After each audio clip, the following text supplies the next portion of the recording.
మరోసారి ఈ విధంగా స్థానిక సంఘంతో కలిసి మేము కూడా ప్రభు పాదసన్నిధిలో సమీపించబడి ఏర్పాటు చేయబడిన ప్రత్యేక కూడి కొరకు మీతో కలిసి సహవాసం చేయటం మాకు ఎంతో క్షేమకర అనుభవం. ముఖ్యంగా కుటుంబ సభ్యులందరూ వచ్చారా లేదా అని వచ్చారు కదా, అందరూ ఎవరు మిస్ అయ్యారా? ఎందుకంటే నేను మా సంఘంలో కూడా ఒకటి చెప్తాను, ఏర్పాటు చేయబడిన కూడిక ఆహ్వానించబడిన వారి కోసం కాదు, ఎవరైతే ఏర్పాటు చేస్తున్నారో వారి యొక్క క్షేమం కొరకే దేవుడు మాట్లాడని చెప్పి కోరుతాడు. వారితో పాటు చేరి వచ్చిన మా అందరికి కూడా ఈ యొక్క క్షేమం. కాబట్టి దయచేసి కుటుంబ సభ్యులందరూ కూడా నాకు ఇవ్వనటువంటి సమయాన్ని బట్టి త్వరగా ముగించడానికి ప్రయత్నం చేస్తాను. పేరు చెప్పారు, తిమోతి గారు, అదేవిధంగా జ్ఞానమ్మ గారు, ఆ తర్వాత వారి పెద్ద కుమారుడు ప్రవీణ్, తర్వాత కోడలు దీప్తి సహోదరి, వారికి ఇవ్వనటువంటి 2 సంవత్సరాల పాప కృతజ్ఞ, ఆ తర్వాత 2వ కుమారుడు ప్రమోద్, తన భార్య సోదరి బ్యూల. కాబట్టి కుటుంబంలో దేవుడు గద్దెనలో చేసిన మేలుడు, అదేవిధంగా వారి అవసరాలను బట్టి దేవుడు వచ్చిన సమాజంగా మనమందరం కలిసి రావడానికి దేవుడు చూపిస్తున్న కృపను బట్టి ప్రభువును స్తుతిస్తూ చిన్న మాట చదువుకుందాం. కొలస్సీ రాసిన పత్రిక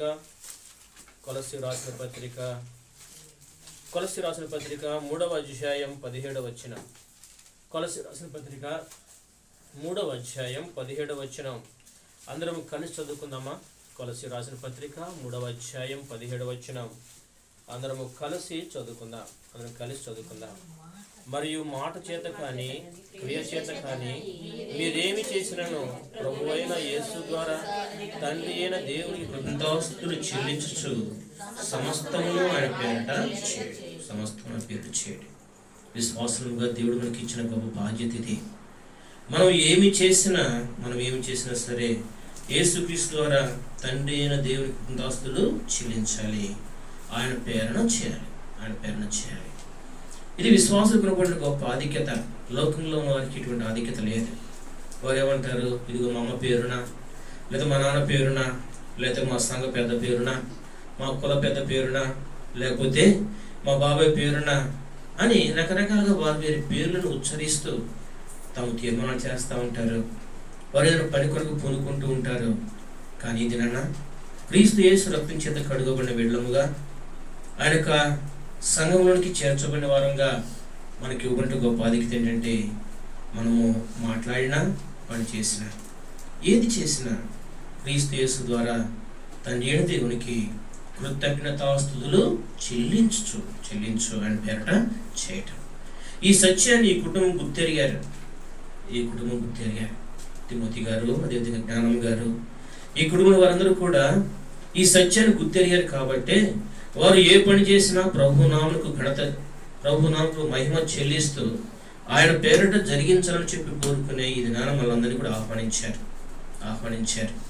నేను రాగానే అడిగాను తిమోతి గారిని, అన్నా ఎందుకు ఈ కూడికి ఏర్పాటు చేయబడిందంటే, గత సంవత్సరం దేవుడు చేసిన మేలును బట్టి. బలహీనమే, మనలో లోపాలు ఉన్నాయి. అయినప్పటికీ దేవుడు విడిచిపెట్టలేదు. ఆయన తన కృపను బట్టి మనల్ని మేలు కొరకే జ్ఞాపకం చేసుకుంటూ వచ్చాడు. ఎన్నో అనాథక పరిస్థితులు వచ్చినాయి, అయినప్పటికీ దేవుడు విడిపిస్తూ వచ్చాడు. ఎన్నో రకాలైన తడబాట్లు ఉన్నాయి, ఎడబాట్లు ఉన్నాయి, అయినప్పటికీ కూడా సమాధానకరమైన సంగతుల కొరకు దేవుడు కుటుంబాన్ని సిద్ధపరుస్తూ వచ్చాడు. ఇది నాన్న ఇక్కడ మనమందరము కూడా మనం చేసే ప్రతి పని మనం మాట్లాడే ప్రతి మాట కూడా మన ప్రభు అయిన యేసుక్రీస్తు ద్వారా దేవునికి కృతజ్ఞతాస్తుతులు చెల్లించుచూ చేయాలనేటువంటి ఆ సంగతిని మనము కూడా జ్ఞాపకం చేసుకోవాలని దేవుడు కోరుతున్నాడు. కాబట్టి ఈ కుటుంబం ద్వారా ఈ దినాన్ని మనం ప్రోత్సహించబడే విధానం ఏంటంటే, నేను కూడా మాట్లాడినా ఏ పని చేసినా నా యేసుకు స్తుతి చెల్లిస్తూ నేను చేయాలి. నేను బాధపడినా సరే, లేదా నేను కృంగుదలలో ఉన్నా సరే, నేను అపజయం పాలైనా సరే, నేను ఓడిపోయినా సరే, నేను ఎంత అనారోగ్య పరిస్థితుల్లో దిగులు పడుతున్నా సరే, నా యేసుకు కృతజ్ఞతాస్తుతులు చెల్లించుచూ నేను చేయాలి ఆ పని. ప్రియమైన సంగమా, ఈ సత్యాన్ని ఇది నా దేవుడు తన వాక్యం ద్వారా మనతో మాట్లాడని చెప్పి కోరుతా ఉన్నాడు. కాబట్టి లోకములో ఉన్న వారికి ఈ యొక్క జ్ఞానం లేదు. ఈ దినాలు ఎటువంటి దినాలు చెప్పండి? ఇవి చెడ్డ దినాలు. ఈ దినాలు ఇవి చెడ్డ దినాలు, ఇవి అపాయకరమైన దినాలు. ఈ అపాయకరమైన దినాలలోనంట ఇటువంటి కృతజ్ఞతాస్తులు చెల్లించలేని వారు అనేక మంది ఉన్నారు. అందుకని ఒక మాట ఉంది, చదువుదామా? 2వ తిమోతి రాసిన పత్రిక 3వ అధ్యాయం 1వ వచనం. 2వ తిమోతి, అంచె దినములలో అపాయకరమైన కాలములు వచ్చునని తెలుసుకొనుము. ఎలాగనగా మనుష్యులు, అక్కడ ఉన్నాయి కదా, చాలా పేర్లు ఉన్నాయి. మధ్యలో ఒక మాట ఉంది, 2వ వచనం చివరి భాగంలో, కృతజ్ఞత లేనివారు. అంటే కృతజ్ఞతాస్తులు చెల్లించిన వారికి చేత కాదు, దేవుని స్తుతించిన వారికి చేత కాదు. దేవుడు అనుమతించిన ప్రతి పరిస్థితిని బట్టి, దేవుడు అనుమతించినటువంటి ప్రతి అనుభవాన్ని బట్టి ప్రభువానికి వందనాలయ్యని చెప్పేటువంటి అనుభవం లోకంలో అనేక మందికి లేదు. కానీ ఈ దినాన ఈ కుటుంబాన్ని ఆధారం చేసుకుని దేవుడు నీకు నాకు నేర్పిస్తున్న పాఠం ఏంటంటే, అయ్యా నీవు ఎటువంటి పరిస్థితుల్లో వెళ్తున్నా, నువ్వు మాట్లాడినా, నువ్వు పని చేసినా, నువ్వు తీర్మానం చేసినా కృతజ్ఞత చెల్లించుచు ప్రభు పేరట చేయడానికి కావలసిన మనస్సు నాకు కావాలి ప్రభా అని మనం కూడా ప్రార్థన చేయాలి. ఒక మేలు జరిగితేనే కాదు కృతజ్ఞత, ఒక క్షేమం దొరికితేనే కాదు కృతజ్ఞత, ఒక జయం పొందితేనే కాదు కృతజ్ఞత, ఒక ఉద్యోగం వస్తేనే కాదు కృతజ్ఞత. దేవుడు అనుమతించిన ప్రతి పరిస్థితిలో కూడా మనం చేసే ప్రతి పని కృతజ్ఞత పూర్వకంగా చేయటానికి మనం నేర్చుకోవాలి. ఇది నాన్న ఇక్కడ సమకూర్చబడి మనందరికీ దేవుడు నేర్పిస్తున్న పాఠం ఏంటంటే, కృతజ్ఞత లేని వారు ఉన్నటువంటి దినాల్లో జీవిస్తా ఉన్నాం మనం. కాబట్టి మనం కృతజ్ఞుడమై ప్రభువును స్తుతించడానికి ఇష్టపడితే మనం ప్రత్యేకించబడేవారు. ఇది నా ప్రత్యేకత ఇక్కడ చేరిన మనందరిలో కూడా దేవుడు కనుగొనాలని చెప్పి కోరుతా ఉన్నాడు. కాబట్టి ఈ దిన కోడికలో ప్రభా నాకున్న ప్రతి పరిస్థితుల్లో కూడా నేను నీకు కృతజ్ఞుడై ఉంటాను, కృతజ్ఞతాస్తుతి చెల్లిస్తాను. నేను 10th క్లాస్ ఎగ్జామ్ రాశాను, ఫెయిల్ అయ్యాను, అయినా నీకు వందనాలయ్యా. ఉద్యోగానికి అప్లై చేశాను, ఉద్యోగం రాలేదు, అయినా నీకు వందనాలయ్యా. ప్రమోషన్ కోసం నేను ఎదురు చూస్తా ఉన్నాను, ప్రమోషన్ రాలేదు, అయినా నీకు వందనాలయ్యా. ఈ దినాన అటువంటి ఆత్మీయమైనటువంటి విశ్వాసములో మనము నిజంగా ఎదగాలని దేవునికి ఆశ, దేవుని సంగమా, ఇటువంటి ఆధిక్యత నీకు నాకు దయచేయాలని దేవుడు కోరుకుని ఈ కూడికను ఏర్పాటు చేశాడు. ఈ కుటుంబం ద్వారా ఏర్పాటు చేయబడిన ఈ కుడిలోనికి వచ్చిన మనమందరము కూడా ఈ సత్యాన్ని గ్రహించిన వారమై రాబోయే దినాలలో దేవుడు చేయబోయేటువంటి ప్రతి మేలు కోసం, దేవుడు అనుమతించే ప్రతి పరిస్థితి కోసం, దేవుని చిత్తంలో ఉన్న ప్రతి అనుభవం కోసం మనం సిద్ధపరచబడగలిగితే అది మనకి ఎంతో మేలు. కృతజ్ఞతాస్తుతులు ప్రతి విషయములోనూ తండ్రి దేవునికి క్రీస్తు యేసు ద్వారా చెల్లించడం మనం నేర్చుకోవాల్సిన పాఠం.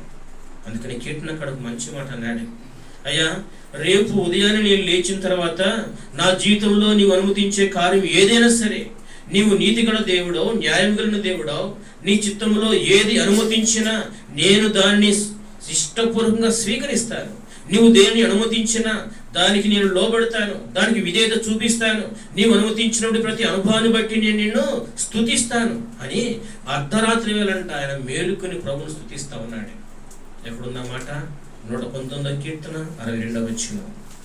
119వ కీర్తన 62వ వచనం చదువుదామా? న్యాయమైన నీ విధులను బట్టి నీకు కృతజ్ఞతాస్తుతులు చెల్లించుటకు. ఎంత గొప్ప అధికితండిది. అయ్యా రేపు నేను ఉద్యోగం చేయబోతున్నాను, లేదా ఉద్యోగానికి వెళ్ళబోతా ఉన్నాను, స్కూల్కి వెళ్ళబోతా ఉన్నాను, పరిచయ కొరకు వెళ్ళబోతా ఉన్నాను, ప్రయాణం కొరకు వెళ్ళబోతా ఉన్నాను, ఈ తీర్మానం చేసుకోబోతా ఉన్నాను. కాబట్టి నీవు నీతిగల దేవుడో, న్యాయం గల దేవుడో, ఏది క్షేమకరమైనదో, ఏది యోగ్యమైనదో, ఏది మేలైనదో, ఏది నా జీవితానికి ఆశీర్వాదకరమైనదో, నా జీవితానికి ఏది శ్రేయస్కరమైనదో దాన్ని మాత్రమే నీవు అనుమతించగల దేవుడు అయ్యా అని చెప్పి అర్ధరాత్రి వేళ మేలుకొని ఏం చేస్తున్నాడు చెప్పండి? కృతజ్ఞతాస్తుతులు చెల్లిస్తాడు. అర్ధరాత్రి వేళ మేలుకొని కృతజ్ఞతాస్తుతులు చెల్లించే అనుభవం అసలు మనకి ఏనాడైనా ఉందా? నా మటుకు నాకు లేదు. ప్రభుత్వం ఒప్పుకొచ్చున్నా, రేపు ఏం చేయాలా, రేపు డబ్బు ఎక్కడ కావాలా, రేపు ప్రయాణం కొరకు మనం ఎలా సమకూర్చుకోవాలా, రేపు ఏమి తిందామా, ఏమి తాగుదామా, రేపు పరిచయ కొరకు వెళ్ళాలంటే బండిలో ఆయిల్ ఉంటుందా లేదా, ఎవరిని అడుగుదాం, ఇటువంటి ఆలోచన తప్ప ఏనాడైనా సరే నీవు నీతిగల దేవుడవు, న్యాయం గల దేవుడవు. రేపు జరగబోయే ప్రతి పరిచర్యను, రేపు జరగబోయే ప్రతి ప్రయాణమును, రేపు చేయబోయే ప్రతి తీర్మానమును, రేపు నేను ఎదుర్కొనబోయే ప్రతి సమస్యలకు పరిష్కారాన్ని అయ్యా నీవు చూపించగల దేవుడవు. అందును బట్టి నేను స్తుతిస్తున్నాను. అర్ధరాత్రి వేళ మేలుకుని కృతజ్ఞతాస్తులు చెల్లించే అనుభవం కనుచూపు మేలు ఎక్కడ మనకు కనపడదు. ఇది నాన్న ఈ కుటుంబంలో ఏర్పాటు చేయమని ఈ ప్రత్యేకమైన కూడిక ద్వారా దేవుడు మనతో మాట్లాడుతున్నాడు. అయ్యా రేపుడు ఏమి చేయబోతారో, ఏమి మాట్లాడబోతారో, మరుక్షణం ఏమి ప్రేదంగా ప్రవర్తించబోతారో సమస్తమును కృతజ్ఞతాస్తుతులు చెల్లించి ప్రభు అయిన యేసుక్రీస్తు ద్వారా తండ్రి అయిన దేవునికి అర్పిస్తూ ఆయన పేరడ చేయడానికి మనం సిద్ధపడితే అదే క్షేమకరము విశ్వాసకి. ఎందుకంటే కూడా క్షేమకరం ఇంకేది కూడా లేదు, ఏది కూడా లేదు. కాబట్టి ప్రభు కృతజ్ఞతాస్తుతులు చెల్లించే విషయంలో మనం కనుక చూసినట్లుగా బైబిల్లో ఒక 5 శ్రేష్ఠ అనుభవాలను దేవుడు మన కొరకు దాచిపెట్టాడు. వాటిని మనం క్లుప్తంగా ధ్యానం చేస్తూ సమయానుకూలంగా ముగించడానికి మనం ప్రయత్నం చేద్దాం. ప్రభు కృతజ్ఞతాస్తుతులు చెల్లిస్తే ఏమొస్తుంది అనుకోవచ్చు. నేను పరీక్ష రాశాను, పాస్ అయ్యాను. కృతజ్ఞత చెల్లించామంటే దానికి ఒక అర్థం ఉంది. ఫెయిల్ అయితే నా ఇంట్లో కృతజ్ఞత గుడికి పెట్టిన బ్రదర్ వచ్చి నేను పరీక్ష రాశాను, ఫెయిల్ అయ్యాను అని అన్నాం అనుకోండి, మొట్టమొదటిగా సేవకులకి కొంచెం ఇబ్బందికరమైన పరిస్థితి. వెళ్ళి ఏం వాక్యం చెప్పాలి? పాస్ అయితే కనుక చెప్పొచ్చు, ఫెయిల్ అయ్యాడు ఏం చెప్పమంటారు? ఏం చెప్పాలి చెప్పండి? తెలుసు కదా, ఒక లేవీడు ఉన్నాడు. అతడు సుంకపు మెట్టు దగ్గర కూర్చుని ట్యాక్స్ వసూలు చేస్తా ఉన్నాడు. నా మాట కదా, బైబిల్లో ఉన్న ఈ మాటని కూడా. యేసుక్రీస్తు వారు ఆ త్రోవలో అలా వెళ్తా ఉన్నాడు, చూచాడు సుంకపు మెట్టు దగ్గర కూర్చున్నాడు లేవి అని. సుంకపు మెట్టు దగ్గర కూర్చున్నాడంటే ట్యాక్స్ కలెక్టర్ అంటే ఒక ఇన్కమ్ ట్యాక్స్ డిపార్ట్మెంట్ లేదా కమర్షియల్ ట్యాక్స్ డిపార్ట్మెంట్లో పనిచేస్తున్న వ్యక్తి. ఆ వ్యక్తి అక్కడ కూర్చుని ట్యాక్స్ వసూలు చేస్తా ఉంటే యేసుక్రీస్తు వారు వెళ్తా ఉన్నాడు, చూచి అన్నాడు, అయ్యా నన్ను నీవు వెంబడించు అనగానే ఈ సుంకపు మెట్టిన దగ్గర డబ్బులు వదిలిపెట్టేశాడు, ఉద్యోగం వదిలిపెట్టేశాడు, తనకున్న పరపతి వదిలిపెట్టాడు. ఒకవేళ తనకు కనుక అప్పుడు కారో లేకపోతే ఇంకేదైనా ఉందనుకో, లేవు కానీ ఉదాహరణ చెప్తున్నాను. అవన్నీ కూడా వదిలేసి యేసేను వెంబడించడం ప్రారంభించి తన ఇంటికి తీసుకెళ్ళిపోయి గొప్ప విందు చేశాడు. ఏం చేశాడు? గొప్ప విందు. ఎవరైనా ఉద్యోగం పోతే విందు చేసేవారు ఉన్నారా? ఉద్యోగం పోయింది, భవిష్యత్తు గురించినటువంటి నిరీక్షణ పోయింది. ఒకవేళ తను ఉద్యోగం చేస్తా ఉన్నాడు కాబట్టి లోన్ తీసుకుని ఈఎంఐలు కట్టుకోవడానికి ఇల్లు కట్టుకున్నాడేమో, లోను తీసుకుని కాలు కొనుక్కున్నాడేమో, లోను తీసుకుని లేకపోతే పొలాలు కొన్నాడేమో, మనకు తెలియదు. కానీ ఉన్నటువంటి ఆశీర్వాదకరమైన అనుభవాలు, ఉన్నటువంటి ఆధిక్యతలు, ఉన్నటువంటి సకలమైనటువంటి సుఖాన్ని, సౌఖ్యానికి సంబంధించిన ప్రతి దానిని కూడా ఆయన వదిలిపెట్టుకునేటువంటి సందర్భంలో ఇప్పుడు ఏం చేశాడు చెప్పండి? యేసు వారికి విందు చేశాడు. ప్రియమైన సంగమా, ఇది నాడు దేవుడు మనతో మాట్లాడుతున్నాడు. ప్రభువును మనము వెంబడించే విషయంలో ఆయన మనల్ని పిలిచిన వెంటనే, లేకపోతే ఆయనతో మనం కలిగిన సహవాసాన్ని ఆధారం చేసుకుని దేవుడు మన జీవితంలో అనుమతించిన ప్రతి పరిస్థితిని బట్టి కూడా మనము కృతజ్ఞతాస్తుతులు చెల్లించాలి. ఉద్యోగం వచ్చిందని చెప్పి థ్యాంక్స్ మీటింగ్ పెట్టుకోలేదు లేవీయుడు. ఉద్యోగం పోయింది, దేవుడు వదిలిపెట్టమన్నాడు, నేను వదిలిపెట్టి వస్తున్నాను. నా దేవుని చిత్తంలో లేనిదే ఏది కూడా జరగదు. నన్ను పోషించేవాడు ఆయనే, నన్ను ధైర్యపరిచేవాడు ఆయనే, తన చిత్తం నాలో జరిగించేవాడు ఆయనే, నాలో ఉన్నటువంటి క్షేమాన్ని రెట్టింపు చేసేవాడు ఆయనే, ఆశీర్వాదకరమైన ఫలాలు కొరకు నన్ను సిద్ధపరిచేవాడు ఆయనే. కాబట్టి ఆయన పిలిచాడు, పిలిచిన దేవుడు నమ్మనివాడు. కాబట్టి నేను వెంబడిస్తాను. కాబట్టి నా ఇంట్లో కుటుంబం గుడి పెట్టుకుంటాను, ప్రభుత్వ సహాయాన్ని పిలుస్తాను, భోజనాలు పెడతాను. చూసారా, ఇది నా దేవుడు ఇటువంటి శ్రేష్ఠమైనటువంటి ఆధిక్యత కలిగిన కుటుంబంగా మన కుటుంబాన్ని కూడా మార్చాలని కోరుతా ఉన్నాడు. ఇది నేను ఇక్కడ చేయబడినటువంటి ఈ కృతజ్ఞత గుడి కూడా అటువంటిదే. రాబోయే దినాల్లో దేవుడు అనుమతించే ప్రతి పరిస్థితి ద్వారా నీతి న్యాయం గల దేవుడు ఈ కుటుంబాన్ని ఆదరించి, ధైర్యపరిచి, గురికల్పి, ప్రోత్సహించి, తన చిత్రంలో భద్రపరిచి సమస్తమైనటువంటి ఆశీర్వాదకర అనుభవాల కొరకు సిద్ధపరచాలని చెప్పి దేవుని కోరుకుంటూ ఏర్పాటు చేసుకున్నారు. మరి కృతజ్ఞత చెల్లిస్తే మనకు వచ్చే లాభాలు ఏంటి? ఒక 5 అనుభవాలు ఉన్నాయి, క్లుప్తంగా ధ్యానం చేద్దామా? కీర్తన గ్రంథం 100వ అధ్యాయం, కీర్తనలు 100వ కీర్తన ఒక మాట వ్రాయబడుతూ వచ్చింది. 4వ వచనం, 100వ కీర్తన 4వ వచనం, కృతజ్ఞతార్పణలు చెల్లించుచు ఆయన గుమ్మములలో ప్రవేశించుడి. అంటే ఉదాహరణకి నేను దేవుని సన్నిధిలోకి వెళ్ళటానికి ముందుగానే నాలో నుంచి ఏం రావాలి చెప్పండి? కృతజ్ఞత రావాలి. దేవుని సన్నిధిలోకి వెళ్ళక ముందే కృతజ్ఞత రావాలి. నేను ఎప్పుడు దేవుని సన్నిధికి ఎలా వెళ్తాను? అయ్యా, నా మీద శాపాన్ని తీసేయి, లేదా ఇదిగో పొరుగువాడు నన్ను నిందిస్తా ఉన్నాడు, ఆ సేవకుడు నన్ను ఈ విధంగా తిట్టాడు, ఈ సహోదరుడు నన్ను ఈ విధంగా అన్యాయం చేసింది, ఈ సహోదరుడు నన్ను ఈ విధంగా మోసం చేశాడు, నాకు న్యాయం తీర్చవా అని ఇతరుల మీద కంప్లైంట్ చేస్తున్నాను, ఇతరుల మీద ఫిర్యాదు చేయడానికో, ఇతరుల గురించి నేను మరి అభ్యంతరకరమైనటువంటి అనుభవాలను సిద్ధం చేసుకుని దేవుని మందిరంలోకి వెళ్ళే అనుభవం కాదు ఇది. ప్రభువా, నీవు అనుమతించిన ప్రతి పరిస్థితిని బట్టి నీకు వందనాలయ్యని చెప్పుచు దేవుని మందిరంలోనికి వెళ్ళడానికి మొట్టమొదటిగా మనం ఆ నిర్ణయం తీసుకోవాలి. అర్థమవుతుంది కదా ఈ మాట? నేను దేవుని మందిరంలోకి వెళ్ళే ప్రతిసారి కృతజ్ఞతాపూర్వకంగా నా అడుగులు దేవుని మందిరంలోనికి వేయాలి. దేవునికి తెలుసు నా బాధ ఏంటని తెలుసు, నా వేదన ఏంటని తెలుసు, నా మీద వేయబడిన నిందలానికి తెలుసు, నా మీద ఉన్నటువంటి అపవాదులానికి తెలుసు, నేను ఏ విధంగా తృణీకరించబడ్డానని తెలుసు, ఏ విధంగా నేను త్రోసివేయబడ్డానని తెలుసు, ఏ విధంగా నేను వెలువేయబడ్డానని తెలుసు, నాకున్న కొరతలు కొదువులు నాకున్న సమస్యలని తెలుసు. నేను ఆయనకు చెప్పకముందే నీరిని వాడు.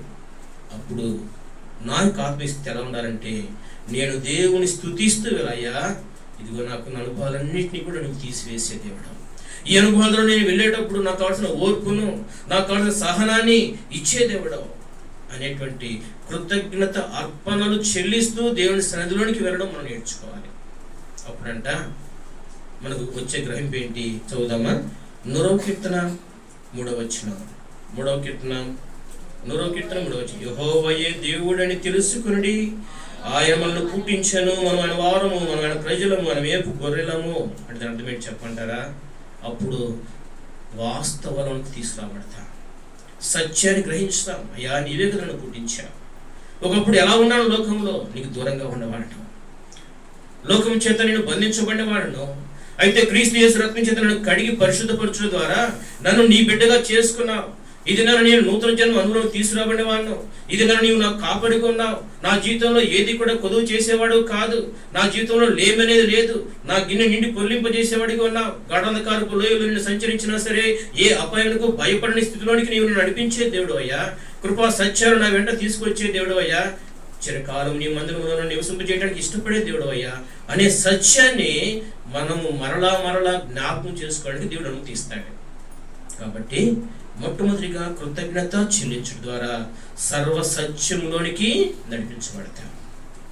నేనున్నాను, ఉదాహరణకి నా జీవితంలో ఏదో జరిగింది లోపం, వెంటనే నేను చేయవలసిన పని ఏంటంటే, ప్రభా నీవు ఈ లోపాన్ని ఎందుకు అనుమతించావో నాకు కావాలి, తెలియాలి.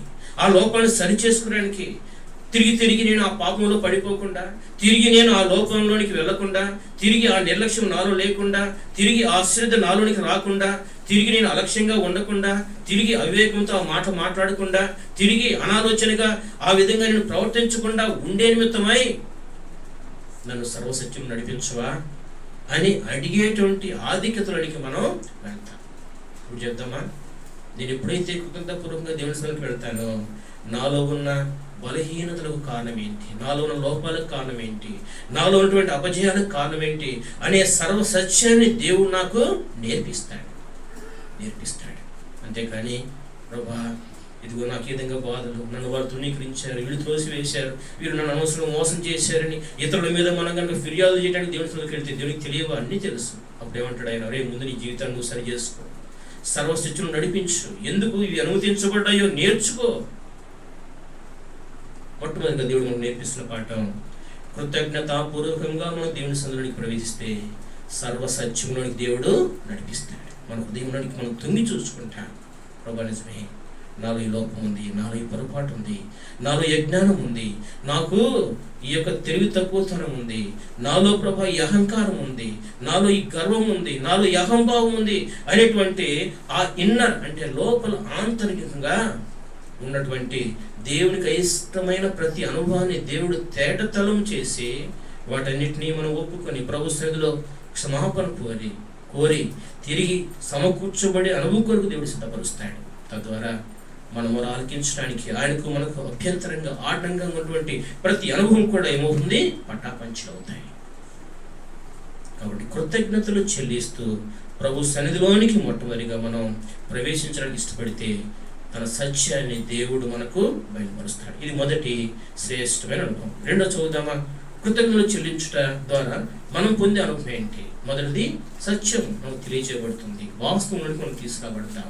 రెండవది ఏంటి చూద్దామా? అపోస్తలుల కార్యాలు 27వ అధ్యాయం. తెలుసు కదా మనకి, ఇక్కడ అపోస్తలుడైన పౌలు తను రోమ పట్టణానికి వెళ్తా ఉన్నాడు బందీగా. తనతో పాటు దాదాపు 276 మంది ఉన్నారు ఓడలో. చాలా కాలం అయిపోయింది, తుఫాను చేత ఓడ కొట్టబడతా ఉంది.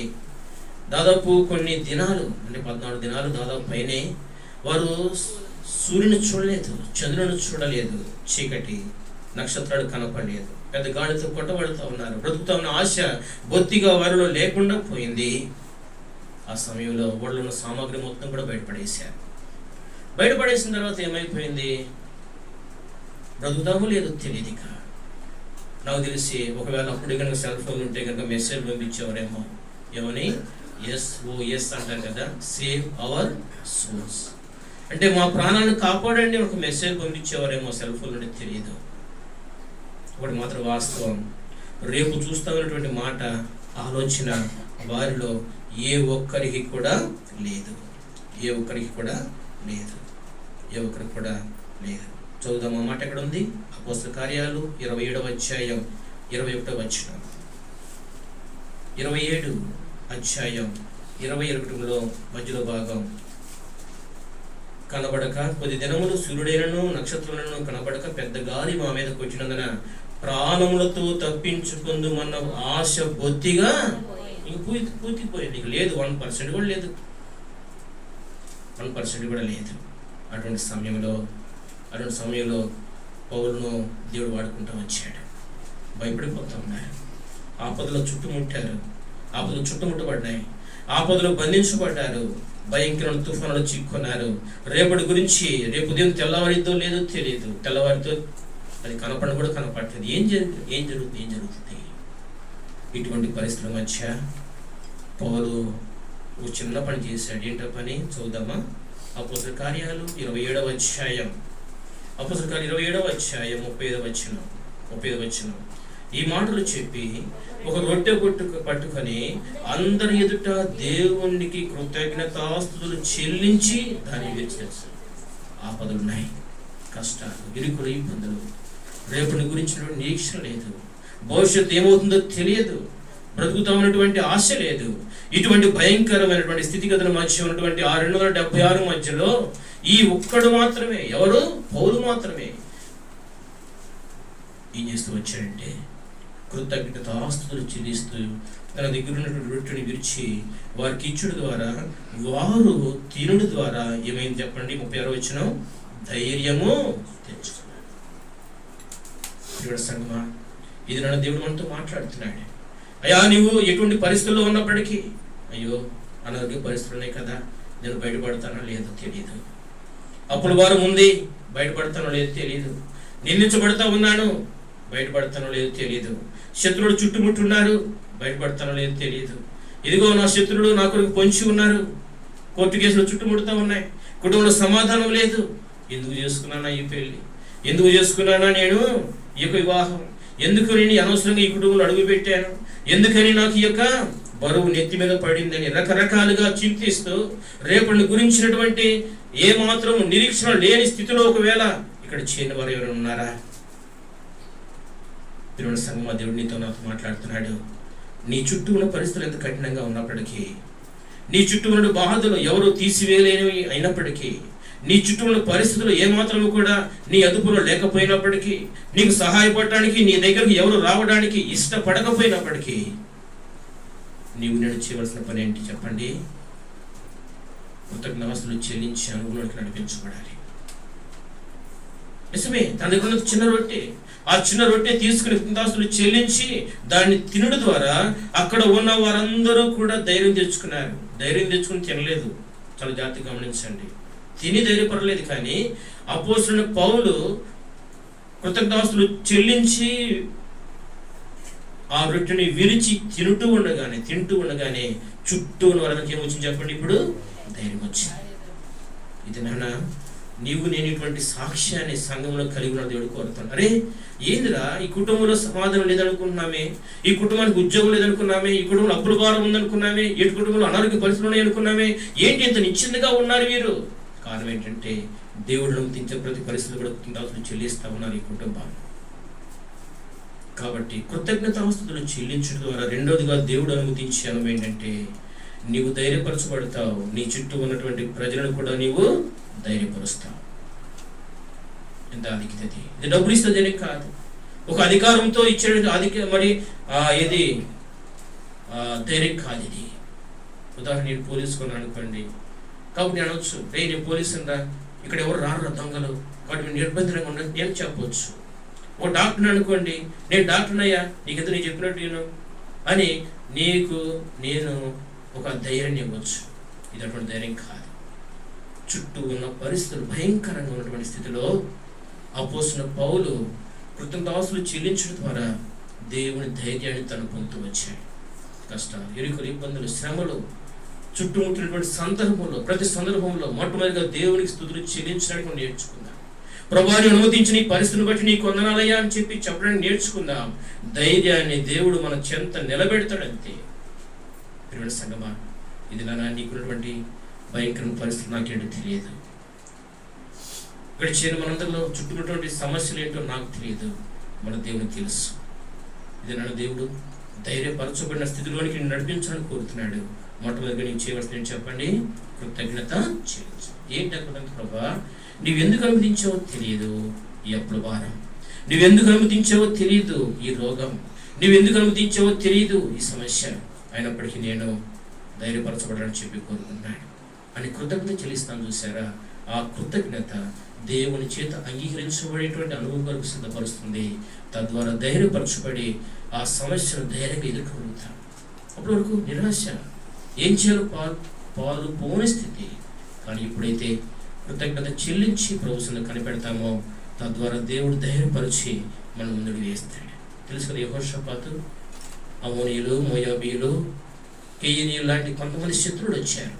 సిరియా రాజు కూడా సైన్యంతో వచ్చి యుద్ధం చేయడానికి పంచుకున్న సమయంలో ఏం చేయాలో పాల్పోలేదు. అప్పుడు దేవుని సన్నిధికి వచ్చి మొరపెడతా ఉన్నాడు, అయ్యా దేవా, మాకేమీ తోచడం లేదు, మాకు దిక్కెవరు, నీవే దిక్కు. అప్పుడు దేవుడు ఏమన్నా తెలుసా, మీరు యుద్ధ ఆయుధములు ధరించి యుద్ధ సన్నద్ధులై నిలబడండి, నేను మీ తరపున యుద్ధం చేస్తాను.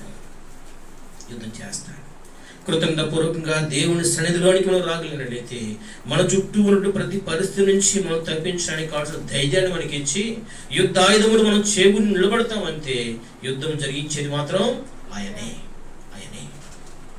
ఎర్ర సముద్రం ఎదురుగా నిలబడింది. వెనక నుంచి ఐగుప్తులు తరుముకుంటా వస్తున్నారు, ఏమి చేయాలో పాలుపోలేదు. ఆ సమయంలో ఒకటే, అయ్యా నీ చేతిలో కర్ర ఉంది కదా, కర్రని ఎత్తిపెట్టి ఏం జరిగింది? ఎర్ర సముద్రం పాయలుగా చేయబడింది. ఇదేనా దేవుడి కృతజ్ఞతాస్తుతులు చెల్లించడం ద్వారా ధైర్యపరచబడిన వారమై శత్రువులను ఎదుర్కొనడం కావాల్సిన క్షేమాన్ని దేవుడు మన చెంత అలా నిర్వహింపచేస్తాడు. అంతే. ఇదిగో ధైర్యమా రా నా బిడ్డలోనికి, ఇదిగో సహనమా నా బిడ్డలోనికి రా, జ్ఞానమా నా బిడ్డలోనికి రా, తెలివా నా బిడ్డలోకి రా అని చెప్పి అప్పటి వరకు మనల్ని ఏవైతే పట్టి పీడిస్తూ మనల్ని పిరికితనంతో ఆవరింపచేసి భవిష్యత్తు గురించి నిరాశ నిస్పృహలు లోను చేస్తూ వచ్చినటువంటి ఆత్మీయ భావనయో వాటన్నిటిని పటాపంచలు చేస్తాడు. సంగమా, ఇది నానా శరీర సంబంధానికి ఆ అనుభవం నుంచి తప్పించి ఆత్మీయ పులికలు అనుగ్రహించి రాబోయే దినాల కొరకు ధైర్యపరిచి మనం ముందుకు వేయడానికి దేవుడు మనం సిద్ధం చేయడానికి ఒకే ఒక ఆయుధం ఏంటంటే కృతజ్ఞతాస్తుతులు చెల్లించుట. రెండు చూచాం కదా, కృతజ్ఞత చెల్లించడం ద్వారా మొదటిగా సర్వసత్యమును గ్రహించబడతాం, రెండవది కృతజ్ఞత చెల్లించడం ద్వారా ధైర్యపరచబడతాం.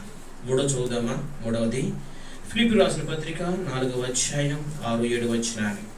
ఫిలిప్పీ రాసిన పత్రిక 4వ అధ్యాయం 6-7 వచనాలు నేను చదువుతాను. దేనిని గురించి చింతపడకుని కానీ ప్రతి విషయంలోనూ ప్రార్థన విజ్ఞాపనం చేత కృతజ్ఞతాపూర్వకంగా మీ విన్నపమును దేవునికి తెలియచేయుడి. అప్పుడు సమస్త జ్ఞానమునకు మించిన దేవుని సమాధానం యేసుక్రీస్తు వలన మీ హృదయములకు మీ తలపులకు కావాలి. కాబట్టి మూడవదిగా కృతజ్ఞత చెల్లించడం ద్వారా దేవుడు సమాధానకరమైన పరిస్థితులను నడిపిస్తాడు. సమాధానం వస్తుంది మన హృదయంలో దేవుడు శాంతి చేత నింపబడతా. కృతజ్ఞతకి ఇంత గొప్ప ఆధిక్యత దేవుడు ఇచ్చాడు. తెలుసు కదా, కుటుంబ సమాధానం లేకపోతే ఎంత భయంకరమైన పరిస్థితులు ఉంటాయో. ఒక కుటుంబ వ్యవస్థానికి భార్య భర్తలుగా ప్రవేశించినటువంటి కుటుంబంలో ఒకవేళ భర్త భార్యతో మాట్లాడకపోయినా, భార్య భర్తతో మాట్లాడకపోయినా, ఇరువురి మధ్య ఏదో చిన్న సమస్య వచ్చి వేరువేరుగా వారి మనస్సులు కలవకపోయినా కానీ ఎంత భయంకరమైన స్థితిలో ఉంటుందో ప్రతి వారికి అనుభవమే. నా కుటుంబంలో పెళ్ళిన తర్వాత ఇంతవరకు ఏది రాలేదని చెప్పగలిగిన వారు ఉన్నారా? నాకు తెలిసి ఎవరు లేరు. ఎందుకంటే మనం మనుషులము తప్పనిసరిగా పరిస్థితులు అటువంటి సంకటకరమైన స్థితిలోనికి నెట్టివేయడానికి అవకాశం ఉంది. దేవుని చేత నిర్మించబడిన ఆదాము, అతనిలోంచి తీయబడిన హవ్వ, ఇరువురు కూడా దేవుని చేత సృజించబడిన వారే, ఏదైనా వనంలో పెట్టబడిన వారే. ఒక క్షేమకర అనుభవం కొరకు దేవుడు వారిని సిద్ధపరుస్తూ వచ్చినప్పటికీ ఏమైపోయింది? భార్య లేని సమయం, క్షమించండి, భర్త లేని సమయం వచ్చింది అక్కడ. అందుకనే కదా ఆ ఎడబాటులోనికి సాతాను చేశాడు, ప్రవేశించాడు. కాబట్టి సమాధానం లేదు, కోల్పోయారు. తద్వారా పాపంలోకి వెళ్ళిపోయారు. ఎందుకు బట్టి సమాధానం కోల్పోయారు మనకు రాయబడలేదు. కానీ ఆ ఎడబాటు, ఆ సమాధానం ఏం చేస్తూ వచ్చిందంటే పాపము ప్రవేశించడానికి కారణమవుతూ వచ్చింది. కాబట్టి దేవుడు అంటున్నాడయ్యా, కృతజ్ఞతాపూర్వకంగా మీరు కనుక ప్రభు సన్నిధిలో కనిపెడితే సమస్త విషయాలలో సమాధానకరమైన అనుభవాలు మీ చెంత ఉండడానికి నేను అనుమతిస్తాను. ఉదాహరణకి ఇలా చెప్పుకున్నాను.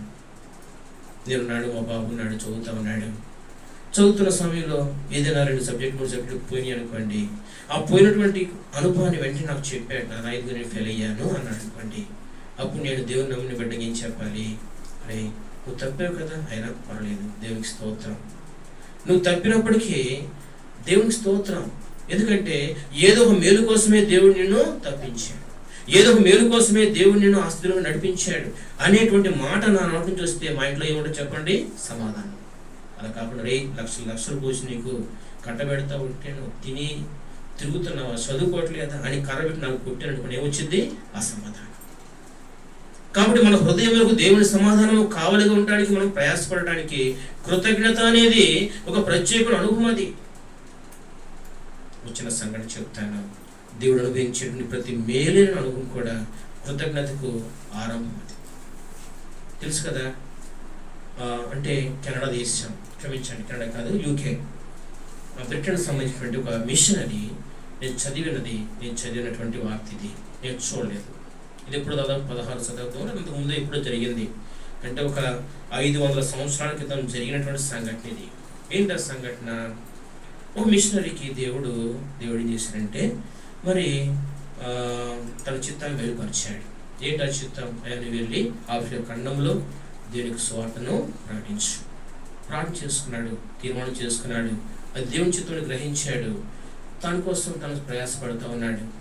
అక్కడ ఉండవలసినటువంటి సమయంలో తను ధరించవలసిన దుస్తుల దగ్గర నుంచి, తను కాళ్ళకి వేసుకోవాల్సిన సాసుల దగ్గర నుంచి, తను తినే ఆహారం దగ్గర నుంచి, అక్కడ వారికి పంచవలసినటువంటి ఈ కరపత్రులు కానీ ఇంకేమైనా సరే ఆ రకరకాలన్నీ కూడా సిద్ధం చేసుకుంటూ ఉంటే ఆ సమయంలో వాళ్ళందరూ అన్నారు, సంఘస్థులయ్యా నువ్వు వెళ్ళేది క్యానిబల్స్ అంటే నరరూప రాక్షసులు, అంటే మాంసాన్ని భక్షించారు, మనుషులను తినివేసేవారు. ఆ ప్రాంతానికి వెళ్ళబోతా ఉన్నావు. అక్కడ కనుక వెళితే నువ్వు బ్రతికి రావేమో ఒకసారి ఆలోచించుకో. ఇక్కడ ఉంటే నీ పరిచర్య మాకు అవసరం, ఇక్కడ ఉంటే నీ సేవ మాకు అవసరం, ఇక్కడ ఉంటే నువ్వు కనుక అనేక మందిని నీవు ఇంకా క్రీస్తు వద్ద నడిపించగలుగుతావు అంటే లేదు మా దేవుడు నాకు చెప్పాడు. దేవుడి చిత్తం నిలబడ్డాను. దేవుడు అనుమతించే ప్రతి పరిస్థితిని బట్టి నేను కృతజ్ఞతలు చెల్లిస్తా ఉన్నాను. వారు ఎంత చంపించిన సూచన కానీ ఒప్పుకోలేదు. సరే రెడీ అవుతున్నాడు. ఇలాంటి వాటి కొరకు సిద్ధం చేసిన ఒకసారి బజార్కి వెళ్తా ఉంటే యాక్సిడెంట్ అయింది. యాక్సిడెంట్ రంగాల్లో వెంటనే చెప్పేశారు, ఎవరు సంఘస్థులు వచ్చి తోటి భాషలో చెప్పేశారు, ఇదిగో దేవుడి చిత్తం ఏంటంటే నువ్వు వెళ్ళకూడదు, యాక్సిడెంట్ అయిందయ్యా, నిన్ను వెళ్ళనీయకుండా దేవుడు చేశాడయ్యా, ఇకనైనా కానీ నీ మనసు మార్చుకో, ఒకవేళ నువ్వు తప్పు చేస్తున్నావేమో అని అంటే లేదు దేవుడు నాకు ఈ వాగ్దానం ఇచ్చాడు, ఈ వాగ్దానం ఆధారం చేసుకుని వెళ్ళాల్సిందే.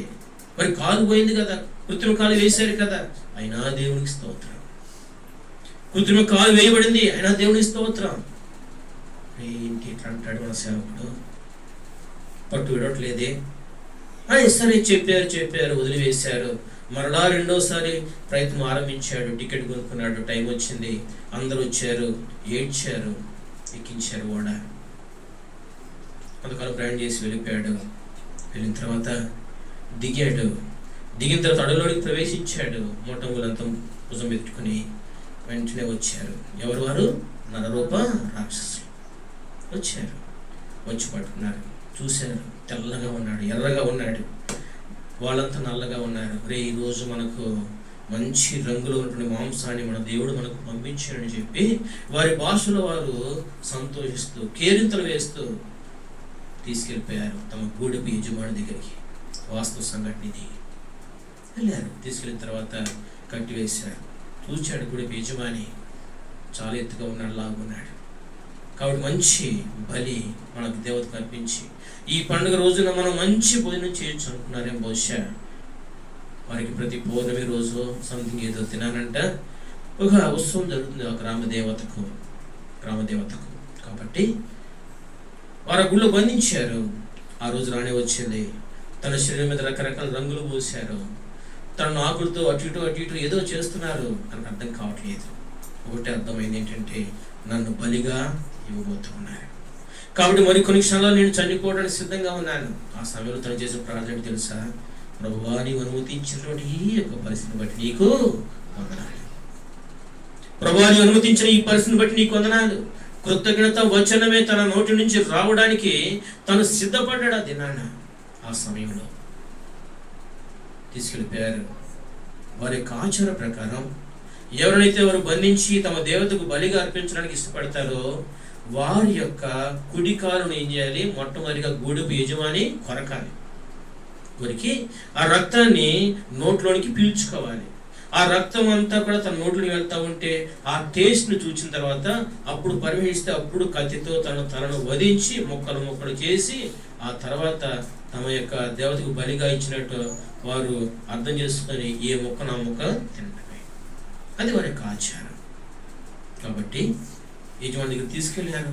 యజమాని ఏదేదో వాళ్ళకి మంత్రాలు ఉంటాయి కదా, మనకు తెలియదు మంత్రాలు.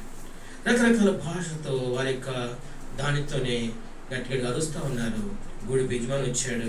కుడికాలు తీర నోరు పెట్టి కొరికాడు. దిగట్ల పళ్ళు అర్థం కాదా? మరలా కొరికాడు. ఇప్పుడేమైంది? తన పళ్ళు ఇరిగిపోయినాయి. చూసుకున్నాడు. నోట్ల నుంచి రక్తం వస్తుంది, ఇక్కడైతే రక్తం లేదు. అర్థం కాలేదు. గట్టిగా వీడు మొదలు పెట్టాడు. అరే, ఇప్పటి వరకు ఏ దేవతనైతే పూజిస్తూ వచ్చామో ఆ దేవతే మనుష్య రూపంలో మన మధ్యకు వచ్చాడు. ఏ దేవతనైతే మనం ఇప్పటి వరకు బలిగా ఇవ్వడానికి ఇష్టపడి ఆ దేవతను ఆచారంగా మనం కొలుస్తూ వచ్చామో ఆ దేవతే మనుష్య రూపంలో మన మధ్యకు వచ్చాడని చెప్పి గట్టిగా కేకలు వేస్తా ఉంటే గూడెం కూడా వచ్చి మొత్తం ఆయన ముందు మోకరింది. ఇప్పుడు చెప్పండి, యాక్సిడెంట్ అవ్వడం అతనికి మేలా కీడా? ఇది నన్ను దేవుడు నీతో మాట్లాడుతూ ఉన్నాడు. కొన్నిసార్లు మన జీవితంలో అపజయాలు పాలడం కూడా మనకు మేలే. కొన్నిసార్లు మనం పరీక్ష తప్పిపోవడం కూడా మనకు మేలే. కొన్నిసార్లు మనకు ఉద్యోగం రాకపోవడం కూడా మేలే. కొన్నిసార్లు మన జీవితంలో దేవుడు అనుమతించినటువంటి పరిస్థితులు మనము ఎదుర్కోవడం కూడా మనకు మేలే. అందుకనే కదా ఏమన్నాడు? ఎవరు? యోబు, మనం మేలేనా? కీడు అనుభవించగలదా? ఉన్నవి దేవుడు ఇచ్చాడు, దేవుడు ఇస్తాడు, తీసుకుంటాడు. ఇవ్వాలనుకుంటే ఇస్తాడు, తీసుకుంటాడు. కానీ కృతజ్ఞత చెల్లించే విషయంలో మనం ఏమాత్రం కూడా పొరపాటు చేయకూడదు. అప్పుడే మన జీవితాలు ఏముంటుందో చెప్పండి? సమాధానం. ఎన్ని చూచాం మనం? 3 చూచాం. మొదటిది సర్వసత్యంలో నడిపిస్తుంది. రెండవది అన్ని పరిస్థితులు మనకు ధైర్యాన్ని ఇస్తుంది. మూడవది సమాధానాన్ని మన హృదయానికి కావలిగా ఉంచుతుంది. 4 చూద్దామా?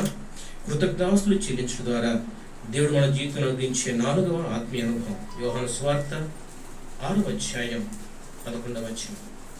యోహాను సువార్త 6వ అధ్యాయం 11వ వచనం. యోహాను 6:11.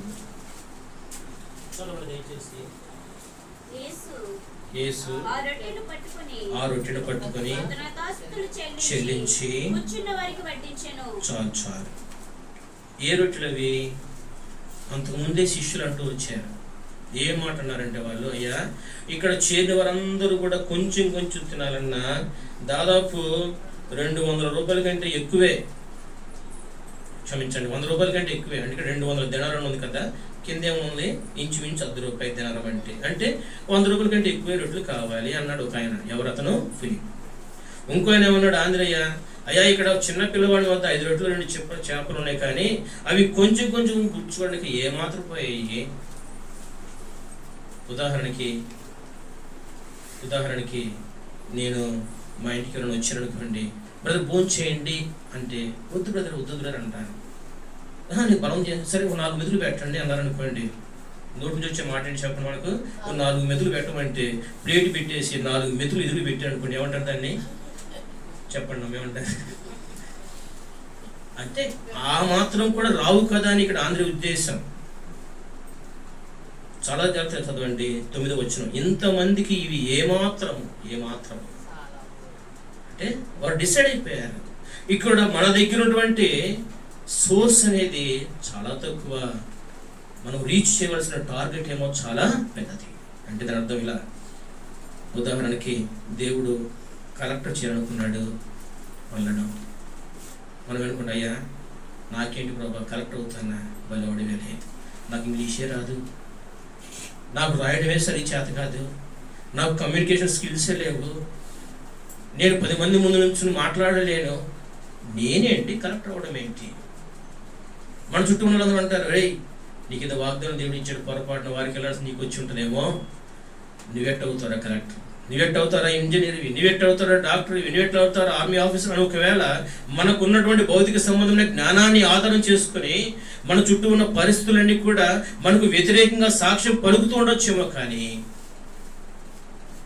ఆ చిన్న విశ్వాసాన్ని, ఆ చిన్న జ్ఞానాన్ని, ఆ చిన్న తెలివిని, ఆ చిన్న యథార్థతని, ఆ చిన్న అనుభవాలని ప్రభు చేతిలో పెట్టి కృతజ్ఞతలు చెల్లించాం అనుకోండి, ఏమవుతుందంటే అధికమైనటువంటి ఆశీర్వాదాలకు అది రుజువుగా మార్చబడుతుంది. ప్రియమైన సంగమా, కృతజ్ఞత అనేది అతి చిన్న అనుభవాలను అత్యధికమైన ఆశీర్వాదాలుగా మార్చేటువంటి స్థితిగతుల మధ్య మనం నడిపిస్తుంది. ఎందుకు గొప్పది కదా ఇది? చిన్నవాడే విశ్వాసంతో ప్రభు చేతిలో పెట్టాడు, ప్రభువుని తీసుకున్నాడు, కృతజ్ఞతాస్తులు చెల్లించాడు. ఏ నోరైతే ఇవి ఏమాత్రం అన్నాయో, ఏ నోరైతే ఇవి ఎందుకు పనికిరాని చెప్పి అన్నాయో, ఇప్పుడు అన్నాడు దేవుడు వారితో, అయ్యా ఇదిగో మిగిలిన వాటన్నిటిని ఏది నష్టపోకుండా మొత్తం ముక్కలు ఎత్తాల్సింది అన్నాడు. ఎత్తారు. 12 మంది 12 గంపలు. ఎవరి గంపు వారిది. ఒక చిన్న పిల్లవాడు విశ్వాసంతో ప్రభు సన్నిధిలో పెట్టినటువంటి వాడిని కృతజ్ఞతాపూర్వకంగా ప్రభు వాటిని ఆస్వాదించినప్పుడు ఏమైపోయిందంటే విస్తారమైన ఆశీర్వాదాలకు అది కారణమైంది. ఇది మనకు ఏం నేర్పిస్తుందంటే, కృతజ్ఞతాపూర్వకంగా మనం దేవుని క్రమంలో విశ్వాసంతో దేవుని వైపు చూడగలిగితే ఊహించలేని మేలులతో దేవుడు మన జీవితాలను నింపుతాడు.